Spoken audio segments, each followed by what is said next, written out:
Hi students, welcome back to our economics class. In the previous class, we have discussed about agriculture sector during 1950 to 1990. In that period, the independent government of India introduced many policies like land reforms, land ceiling and green revolution. And today we are going to understand about industry and trade during that period. As we told in the earlier classes, 65% of our population was engaged in agriculture sector. So we needed that this surplus labor should absorb by industrial and service sector, because in industrial and service sector the employment is more stable. So these are the some issues we have to discuss. So let us start our class. Now with the industry came the idea of modernization. So we were promoting more modernization. Initially we started only with the iron and steel industry, the core industries. Then gradually we were started more and more industries. Let us discuss about various policies that were introduced in India during 1950s. First one, the Industrial Policy Resolution 1956. The Industrial Policy Resolution 1956 had major outcomes. First of all, the public sector had the dominant role to play. The government aimed to achieve socialist growth pattern. It formed basis for second 5-year plan. Then this resolution classified industry into 3 categories. The first category consisted of industries which would be exclusively owned by the government. Second category consisted of private sector would supplement the efforts of state government.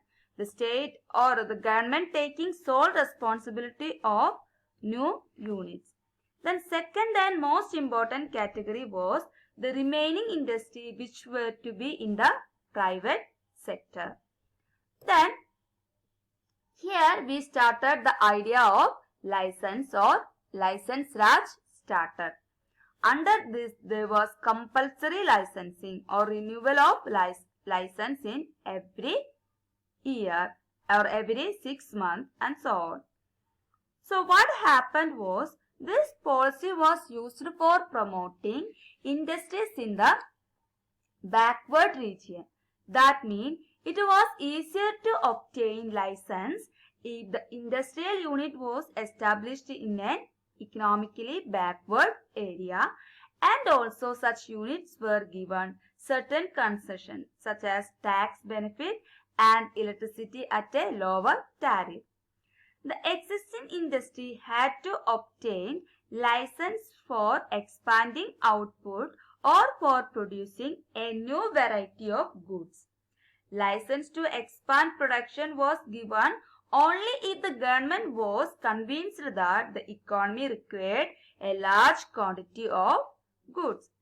Then in small scale industry, in 1955, the Village and Small Scale Industry Committee, also called CARB Committee, was appointed.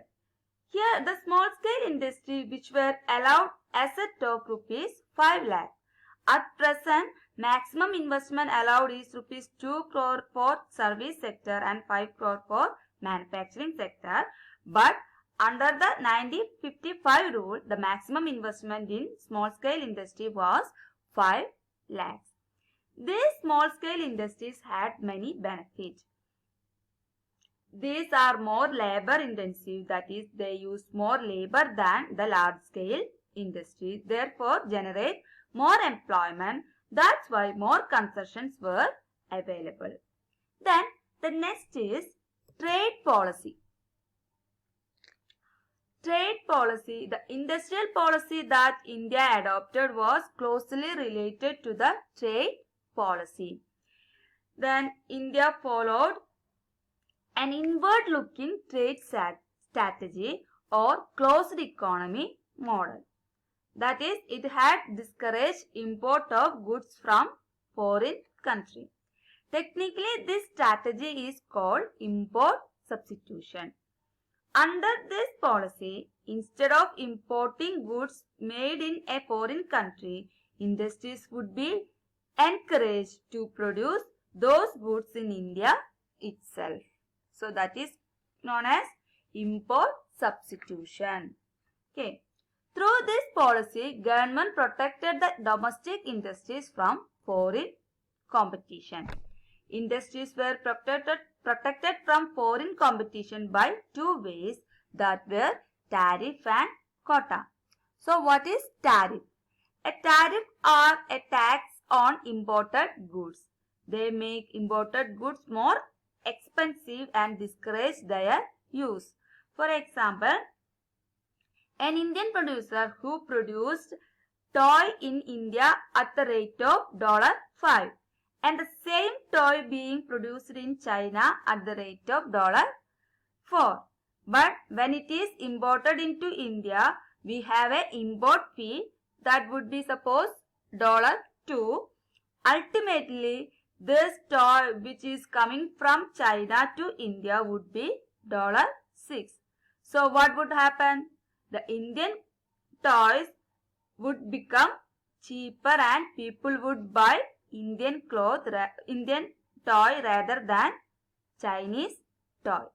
So this is the benefit of tariff. Then the next one, quotas. It specifies the quantity of goods which can be imported. That is, government will specify the maximum quantity of goods which can be imported from other countries. Tariff and quotas restrict import and protect the domestic industry from foreign competition. The next one, effect of trade policy on industrial development. Then the achievement of India's industrial sector during first 7 plan are impressive. GDP from industrial sector increased from 13% in 1950-51 to 24.6% in 1990 with 6% annual growth rate. Then during British period, Indian industries were restricted to cotton, textile and jute industries.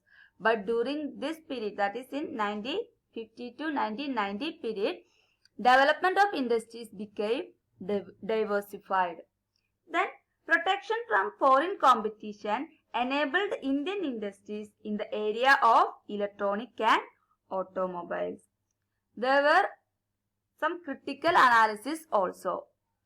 In spite of the contribution made by the public sector to the growth of Indian economy, some economists are critical of the performance of many public sector enterprises.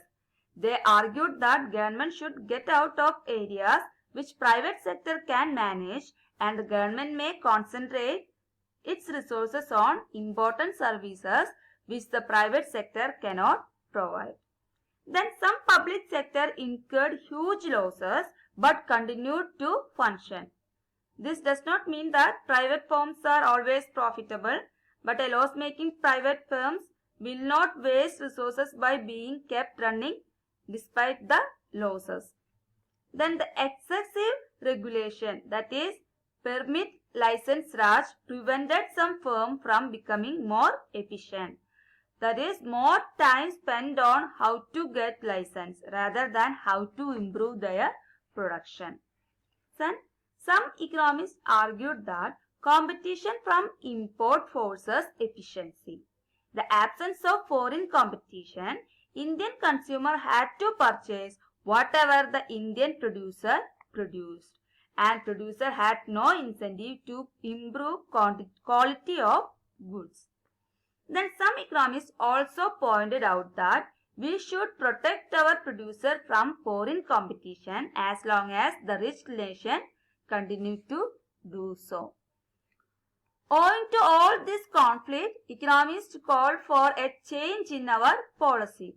This, along with other problems, led the government to introduce a new economic policy in 1991.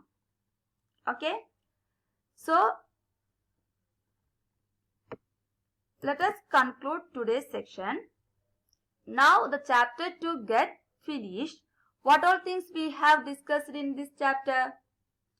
First, during the period of 1950-1990, in agriculture sector, land reforms, land ceiling, etc. were introduced.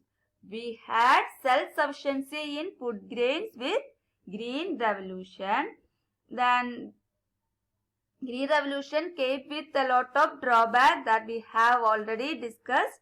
Then industrial sector gave more importance to public or government enterprises. But many economies became dissatisfied with the performance of public sector.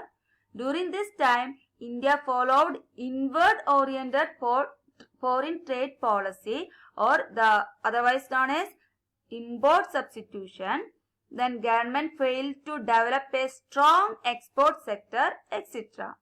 This problem led to the introduction of new economic policy in 1991. This is the topic of next chapter that we'll discuss in upcoming classes. So children, attend your test paper without fail. Study the chapter. Then take care children. Bye.